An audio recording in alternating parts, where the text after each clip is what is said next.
Comme tous les mois, nous nous retrouvons pour faire l'analyse de la jurisprudence sur le contrôle et le contentieux URSSAF. Présentement, nous envisagerons quelques arrêts récents du mois de février 2024.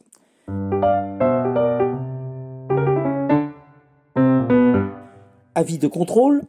Au visa de l'article R 243-59 du Code de la Sécurité sociale, la société considère que le contrôle opéré est nul, dans la mesure où l'URSSAF ne démontre pas qu'elle a bien adressé un avis de contrôle. L'URSSAF ne produit pas cet avis et est aisante sur ce moyen. En l'espèce, l'URSSAF ne produit pas cet avis, lequel est exigé afin d'assurer le respect du principe du contradictoire et n'établit pas que ce contrôle avait pour objet de rechercher les infractions en matière de travail dissimulé. Par ailleurs, la lettre d'observation ne vise pas ce cadre juridique. Dès lors, sans que la preuve d'un préjudice soit nécessaire, le redressement doit être annulé. Montpellier, 3e chambre sociale, 21 février 2024. Déroulement du contrôle. Les dispositions de l'article R243-59 du Code de la Sécurité sociale imposent à la personne contrôlée de mettre à disposition des agents chargés du contrôle, mentionnés à l'article L243-7 dénommé inspecteur du recouvrement, tout document et de permettre l'accès à tout support d'information qui leur sont demandés par ces agents comme nécessaires à l'exercice du contrôle. Il se déduit de ces dispositions que les inspecteurs du recouvrement ne sont pas autorisés à solliciter des documents d'un salarié de l'entreprise qui n'a pas reçu délégation à cet effet et a fortiori d'un tiers. Or, l'employeur produit les divers échanges de courriers électroniques entre l'inspecteur du recouvrement ayant procédé au contrôle et au redressement litigieux et Madame L, par lesquels l'inspecteur du recouvrement demande à cette personne, dans le cas des investigations en cours, de lui préciser divers points, de lui communiquer certains éléments. Il résulte des écritures concordantes des parties que Madame L était la comptable du groupe de sociétés auquel appartient la société contrôlée et n'était donc ni salariée de la société ni détentrice d'une quelconque délégation écrite de pouvoir émanant du dirigeant de la société contrôlée. Il en résulte que les opérations de contrôle sont entachées d'irrégularité. Pau, chambre sociale, 22 février 2024. Dès lors que le contrôle est clos après la période contradictoire, telle que définie par l'article R243-59, soit en l'espèce le 16 mars 2018, et que la société n'a pas apporté les éléments nécessaires à la vérification de l'application qu'elle avait faite de la législation de la sécurité sociale, d'assurance chômage et de garantie des salaires pendant cette même phase procédurale, aucune nouvelle pièce ne peut être versée au débat devant la juridiction du recours. Paris, Pôle 6, chambre 13, 23 février 2024.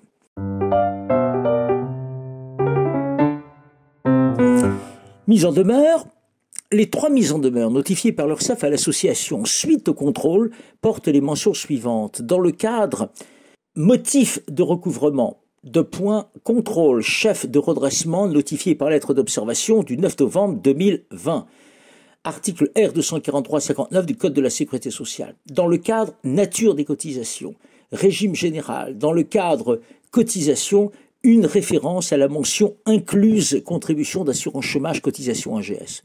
Dès lors, si les mises en demeure font dès lors expressément référence à la lettre d'observation, elles ne comportent qu'une référence au versement transport. Les montants réclamés au titre du redressement ne portant pas exclusivement sur des cotisations du régime général, voire portant exclusivement sur le versement transport, elles n'informent pas suffisamment le cotisant sur la nature des cotisations réclamées. Dès lors, les mises en demeure doivent être annulées. Nancy, chambre sociale, première section, 13 février 2024.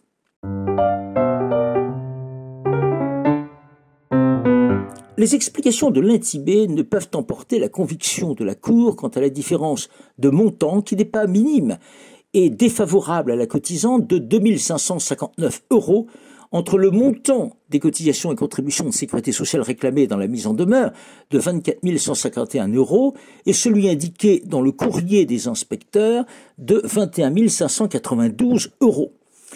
Paris, 6-12, Pôle 6, chambre 12, 26 février 2024.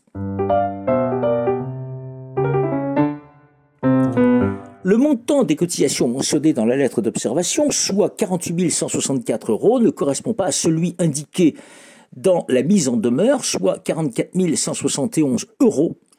Dès lors, la société ne pouvait valablement identifier ce à quoi correspondait la divergence de montant entre la lettre d'observation et la mise en demeure, tribunal judiciaire de Lyon, contentieux protection sociale, 19 février 2024. À défaut pour la mise en demeure de préciser la dénomination de l'organisme qui l'a émise ou de permettre une identification de cet organisme, la mise en demeure doit être annulée, sans qu'il soit nécessaire à son destinataire de démontrer l'existence d'un grief. En l'espèce, l'entête des mises en demeure du 20 juin 2017 et du 7 décembre 2017 mentionne ce qui suit: Caisse et Récit et URSSAF ou CGSS, tandis que chacune des deux mises en demeure indique délivrée par la Caisse et Récit et l'URSSAF ou la CGSS. Il s'ensuit que l'organisme émetteur de ces mises en demeure ne peut être identifié puisqu'ils sont indiqués 3 organismes. Les 2 mises en demeure précitées doivent donc être annulées, peu important que l'appelant ne démontre pas avoir subi un grief. Amiens, 2e protection sociale, 20 février 2024. Il est constant que le défaut de réception par son destinataire d'une mise en demeure adressée par lettre recommandée avec avis de réception n'affecte ni la validité de celle-ci, ni la validité des actes de poursuite subséquents. Tribunal judiciaire de Lyon, contentieux protection sociale, 19 février 2024.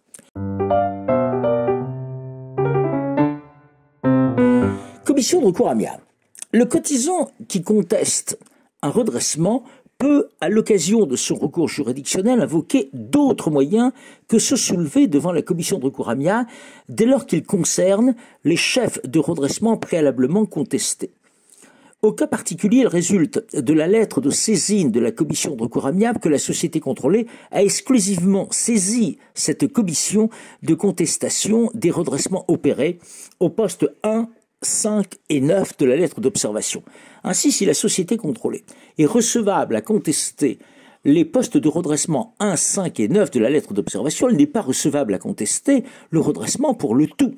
Toutefois, elle est recevable à invoquer de nouveaux moyens au soutien de ces contestations, tels que le moyen nouveau par lequel il y reprochait à l'inspecteur du recouvrement ayant procédé au redressement d'avoir systématiquement sollicité la communication de pièces auprès d'une personne non salariée de la société contrôlée, alors que cette personne n'avait pas reçu de délégation de la société concluante à cette fin.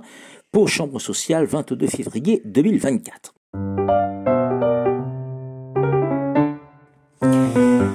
S'il en est disposé autrement, le délai de recours préalable et le délai de recours contentieux sont de 2 mois à compter de la notification de la décision contestée.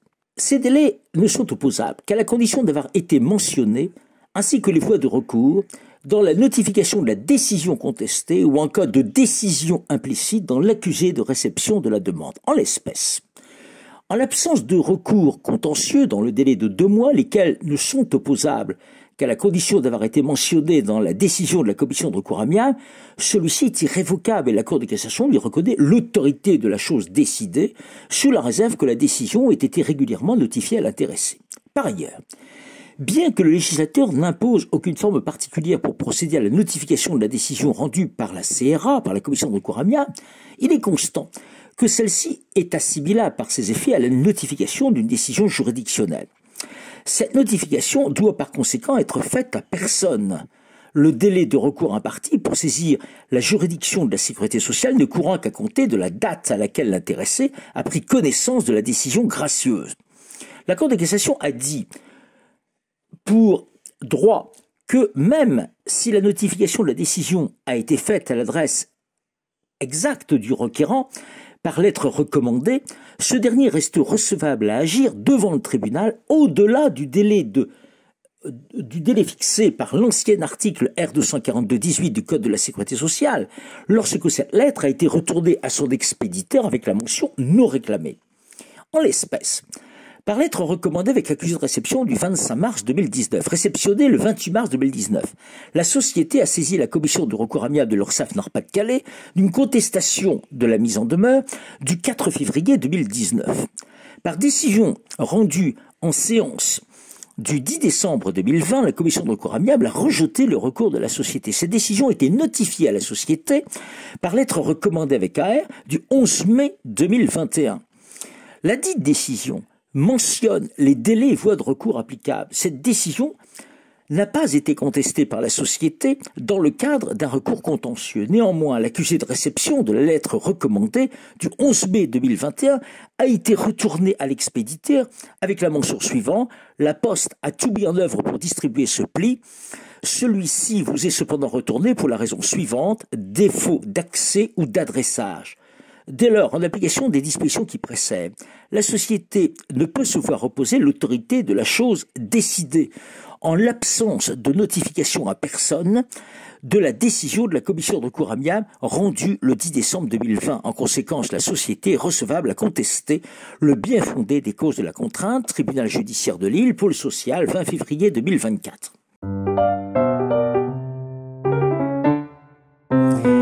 Contrainte. Il est constant que les organismes de recouvrement conservent la possibilité d'émettre des contraintes nonobstant la saisine de la commission de recours amiable par le cotisant, lequel n'entraîne pas la suspension du délai de prescription de l'action en recouvrement. Tribunal judiciaire de Bobigny, service contentieux social, 16 janvier 2024. Selon l'article R244-9 du Code de la Sécurité sociale, la contrainte décernée par le directeur d'un organisme de sécurité sociale pour le recouvrement des cotisations et majorations de retard comporte, à défaut d'opposition du débiteur devant le tribunal, dans les délais et selon les conditions fixées par décret, tous les effets d'un jugement. Il en résulte que le cotisant, qui n'a pas fait opposition dans les délais à la contrainte qui lui a été signifiée en application de la mise en demeure, est irrecevable à contester la régularité et le bien fondé des chefs de redressement qui font l'objet de la contrainte, même s'il avait déjà saisi antérieurement le tribunal d'une contestation du redressement. Paris, Pôle 6, Chambre 12, 23 février 2024.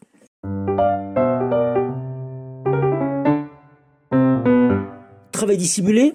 Lorsqu'il procède du constat d'un travail dissimulé par dissimulation d'emploi salarié, le redressement effectué par l'URSSAF a pour objet exclusif le recouvrement des cotisations afférentes à l'emploi sans qu'il soit nécessaire d'établir l'intention frauduleuse de l'employeur, laquelle n'est requise que pour caractériser l'infraction pénale. La décision de classement sans suite prise par le procureur de la République est donc sans incidence sur le redressement.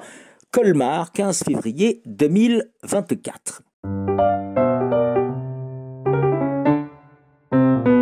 Il y a lieu de rappeler que le rappel à la loi, auquel procède le procureur de la République en application de l'article 41-1 du Code de procédure pénale, n'est pas un acte juridictionnel et est dépourvu de l'autorité de la chose jugée. Il n'emporte donc pas par lui-même la preuve du fait imputé à son auteur et de sa culpabilité. La seule circonstance qui rappel à la loi ait été émis le 30 mai 2017 ne vaut donc pas reconnaissance de l'infraction de travail dissimulé. Tribunal judiciaire de Lyon, contentieux protection sociale, 19 février 2024. Voilà, c'en est terminé pour ce mois de février 2024. Nous nous retrouvons le mois prochain pour de nouvelles analyses. Au revoir, à bientôt.